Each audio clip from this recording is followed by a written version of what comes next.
आसंता 19 रे आईसीसी पक्षर विकसित ओडिशा 2036 उपरे जातीय सम्मेलन विकसित ओडिशार दृष्टिकोण को प्रोत्साहित करने इंडियन चैंबर ऑफ कॉमर्स आयोजन करुछि जातीय सम्मेलन अर्थनैतिक त्वरान्वित अंतर्भुक्तिमूलक एवं निरंतर अभिवृद्धि एक रोडमैप 2023-24 प्रमुख भारतीय राज्यगुड़िक मध्य ओडिशा सबुठारु द्रुततम अभिवृद्धिशील अर्थनीति भाव में उभा होउछि। राज्यर विकास यात्रा को त्वरान्वित करने यार आगामी सम्मेलन आसंता एप्रिल 19 तारिख में घोषणा करिछि आईसीसी। होटेल मेफेयर हेबाकुथिबा सम्मेलन में आईन मंत्री पृथ्वीराज हरिचंदन, मंत्री संपद स्वाई, मंत्री विभूति भूषण जेना, केंद्र अर्थ मंत्रालय अर्थ सचिव नागराज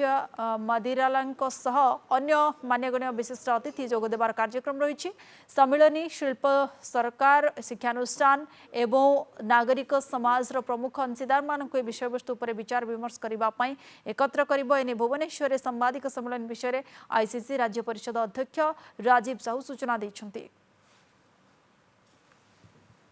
देखंतु 2036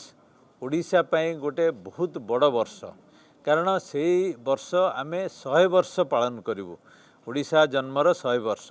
एवं सेथिपई एवं ताकू आखि आगे रखी आमे विभिन्न योजना करुछु एवं ओडिशा रे अधिक पुंजी जोटा सहायक हो पार एवं ओडिशा रे जो माने पुंजी विनियोग करिया को चाहूचंती तांको बैंकिंग सहायता किभली भाव में मिल पार, से छोट उद्योगी होंतु बा बड़ कंपनी हो, सेथिपई यही प्रकार एक उद्यम आमे सदाबले ओडिशा सरकार साथी अच्छु एवं विकसित ओडिशा रे लोकमानक सहित एवं शिल्प सहित आमे सदाबले अच्छु, जो यही प्रकार योजना 19 तारिख रे आमे पालन करछु।